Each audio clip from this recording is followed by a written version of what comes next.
परेशान थे उससे, तो सभी परेशान थे उससे। मोहल्ले वाले क्या सब क्या सभी पूछते, सभी परेशान थे उससे। हमारा क्या, हम तो थे अंदर, वो तो गली मोहल्ले में भी खड़ी हो के इतनी गंदी गंदी गाली देती थी कि पूछो मत। वो क्यों करते बेटा हम क्यों कर, क्या करते क्या नहीं करते, हमने कहा जरा शांति रहे, घर में बनी रहे। हमने ऊपर कमरा भी दे दिया रहने के लिए, सब कुछ कर दिया, और क्या करते, क्या करते उसके साथ। खाना हम बनाते, कपड़े हम धोते, सब काम हम करते उसका। जब भी उसको रहना नहीं आ रहा था, जब भी रहना नहीं आ रहा था, लड़ लड़के मैं तो अलग रहूंगी, अलग रहूंगी। मैंने कहा भैया तू भी जा, इसे भी ले जा। क्या करते इस चीज को, हमने कहा भैया तू भी जाके शांति से रह, हम भी शांति से रहे।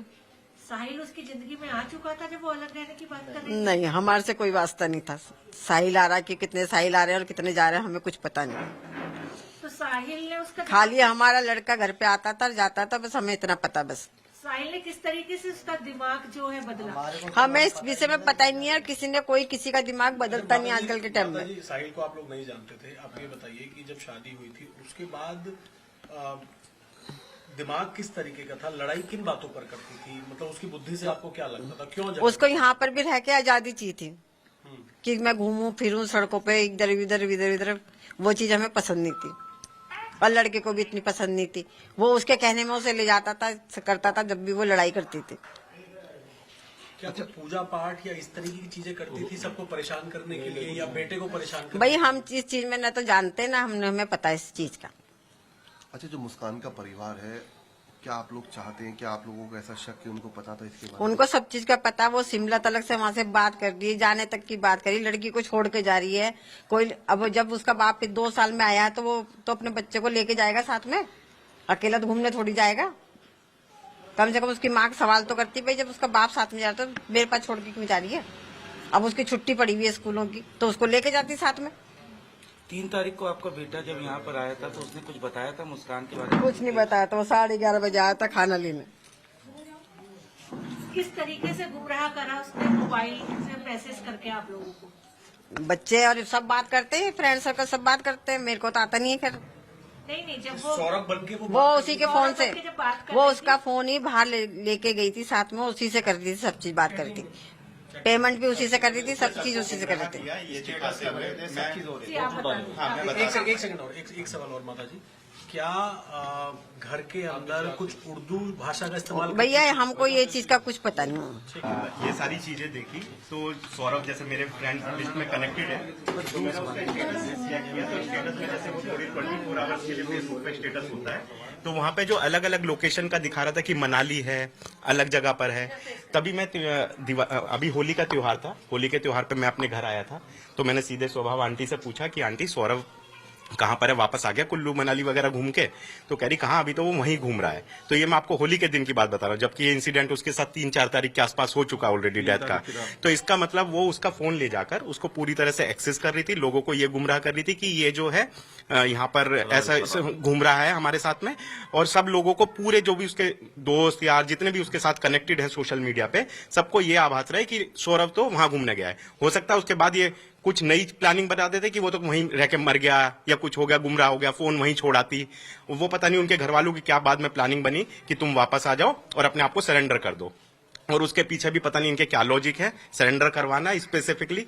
अगर माँ बाप को इतनी ही चिंता थी अपने दामाद की, तो अपनी लड़की को ऐसे सरेंडर कोई नहीं करवाता, चाहे वो उसने गलत भी किया हो। इतना आज की डेट में माँ बाप इतना समझदार कोई नहीं है कि अपने बच्चे को सीधे ले जाके पुलिस के हवाले कर देगा, है ना, नहीं करने का। ये सब जैसा भी हुआ है उसके पीछे अभी भी क्या उसके कारण और मंशा है, वो तो वही लोग बता सकते हैं।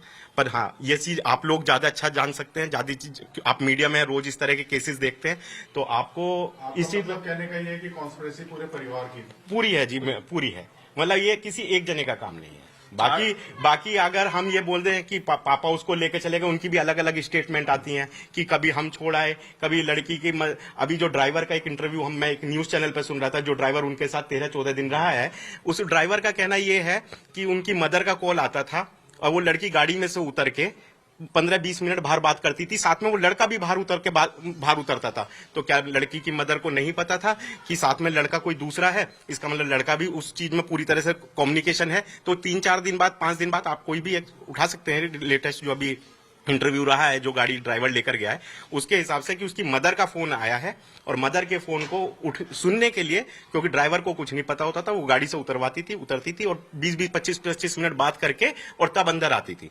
तो और साथ में वो लड़का भी उतर के जाता था। तो ये सारी चीजें क्या बैकग्राउंड था, क्या 20-25 मिनट ऐसा लड़की की माँ को फिर क्या बात करनी थी, मतलब इन जनरल अगर वो दामाद के साथ घूमने गई है लड़की की माँ की नजरों में, तो जिसके लिए लड़की को भी उतरना पड़ रहा है, उस लड़के को भी उतरना पड़ रहा है।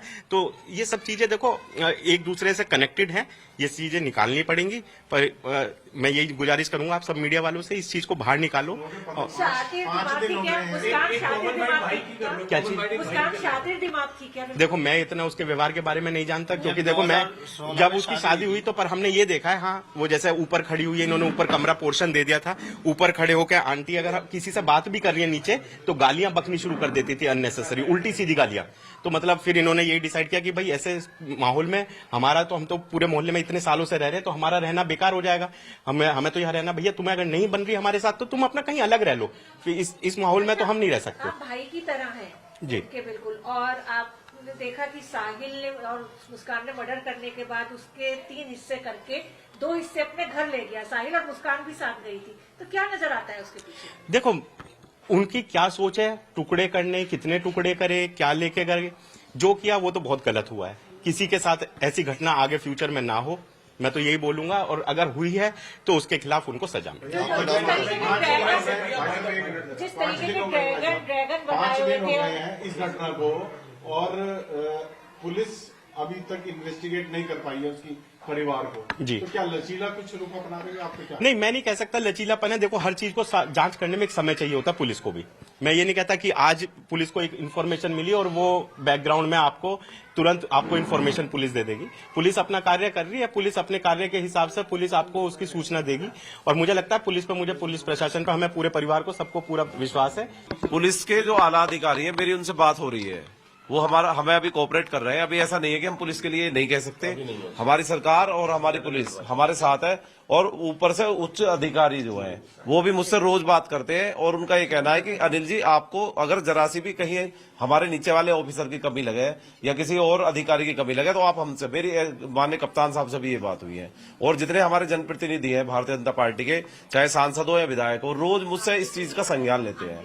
बबलू जी, आपने एफआईआर कराई थी इस पूरे मामले के अंदर, अभी तक पुलिस की तरफ से कुछ और जानकारी आपको दी गई है? दोनों को गिरफ्तार कर लिया है, उनकी कस्टडी लेनी है, क्या कुछ जानकारी पुलिस से मिल रही है? नहीं, जितनी जानकारी शुरू में मिली है वही मिली है अभी तक, उसके अलावा कोई।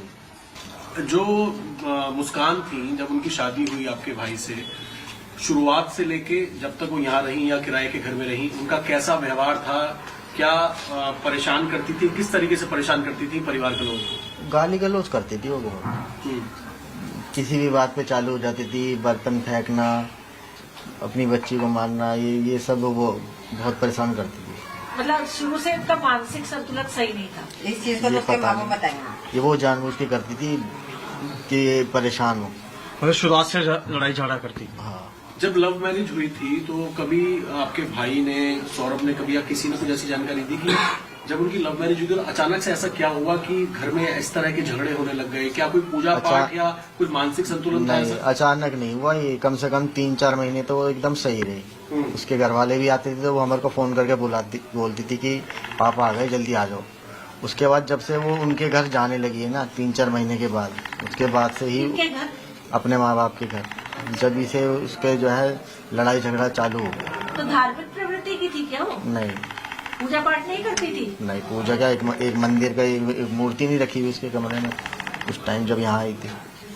भैया जब शादी हुई थी तो उनके क्या हालात थे, और अब किस तरीके से उनके फाइनेंशियल कंडीशन? मैं तो इतना जानता हूँ, हमारा जो है सौरभ से था, बातचीत जो थी उससे होती थी, वही हमारे घर आता था। अब जब वो मेरठ था तो वो आता था हमारे पास, बस बहुत हो गया। हम नहीं जाते थे। जिस तरीके से वो चैट कर रही थी बाहर से, क्या आपको शक हुआ कुछ ऐसा? नहीं, जैसे वो बोलता वैसी बात हुई है मेरी। उनने बोला कि भाई मैं बाहर घूमने गया हूँ, मैं खाना लेने नहीं आऊंगा। फिर मैंने मम्मी को बोला, मम्मी वो तो बाहर चला गया।